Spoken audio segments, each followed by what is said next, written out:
शिवणिका संस्थान या संस्थानेमध्ये जे महादेवाच्या मंदिराचं देवस्थानाचं ट्रस्ट आहे, या ट्रस्टवरती मी प्रदेशाध्यक्ष होते तेव्हापासून सदस्य म्हणून काम केलेलं आहे।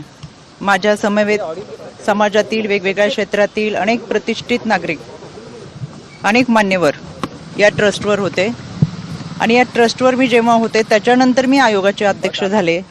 आणि मला सुरुवातीला हे सांगायचं आहे, या ट्रस्टचा कार्यकाळ हा 8 ऑगस्ट 2025 रोजी संपलेला आहे।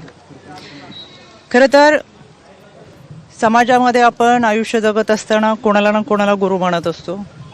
खरात पती पत्नीला माझ्या परिवाराने गुरु मानलं, आम्ही गुरु मानलं। आणि काही वेळा तिथं होत असलेल्या कार्यक्रम, मग तो महाशिवरात्रीचा असेल, गुरुपौर्णिमेचा असेल, या कार्यक्रमाच्या निमित्तानं विद्यार्थ्यांच्या शैक्षणिक साहित्य वाटपाचा असेल, या निमित्तानं आम्ही उपस्थित राहत होतो। यामध्ये एखाद्या व्यक्तीला आपण गुरु मानले आणि त्यानिमित्तानं संपूर्ण कुटुंब आम्ही त्या कार्यक्रमात उपस्थित राहत होतो। माध्यमांमधून सातत्याने दाखवले जाणारे व्हिडिओ हे काही वर्षापूर्वीचे आहेत। गुरुपौर्णिमेच्या निमित्तानं अनेकांनी ती पाद्यपूजा केली, तशी मी माझ्या पतीने देखील ती पाद्यपूजा केली। 5-6 वर्षापूर्वी ज्यावेळेस आपण ज्या लोकांच्या संपर्कात असतो, ते 5-6 वर्षानंतर एखाद्याचे कृत्य, एखाद्याची वैयक्तिक वागणूक, त्याचं वैयक्तिक आयुष्य याच्याबाबत आपल्याला कोणतीही सुतराम कल्पना नसते। आज आपण ज्यांच्याबरोबर आहोत, जे आपल्याबरोबर आहेत, ते उद्या पुढे जाऊन कसं वागणार आहेत ही कल्पना आपल्या कोणाला नसते। त्याच्यामुळं मी ही घटना समजली त्यावेळेस मला तो धक्का बसला।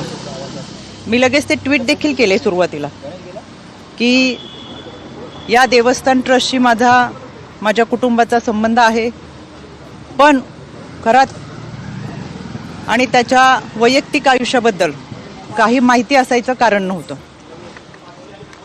यामध्ये पोलिसांनी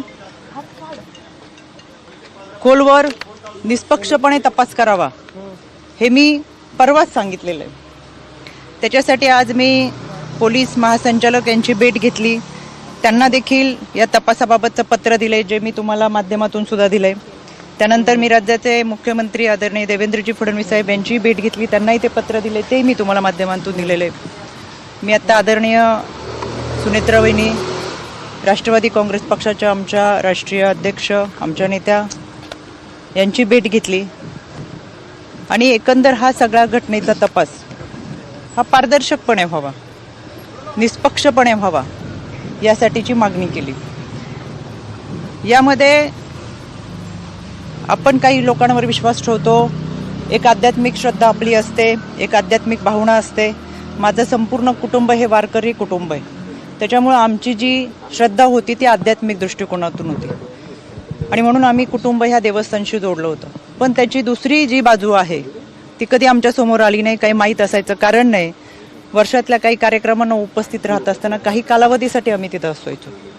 त्याच्यामुळे जे काही घडले ते अत्यंत चुकीचे, अतिशय घाणेरडं कृत्य आहे, त्याचं कुठेही आम्ही समर्थन करणार नाही। पोलिसांनी त्याचा सखोल तपास करावा, आरोपीवर कठोर कारवाई करावी ही मागणी आम्ही महासंचालक असेल, आदरणीय वहिनी असतील, आदरणीय देवेंद्रजी फडणवीस असतील यांच्याकडे केलेली आहे। यामध्ये 2 गोष्टी मला प्रकर्षाने सांगायच्या आहेत।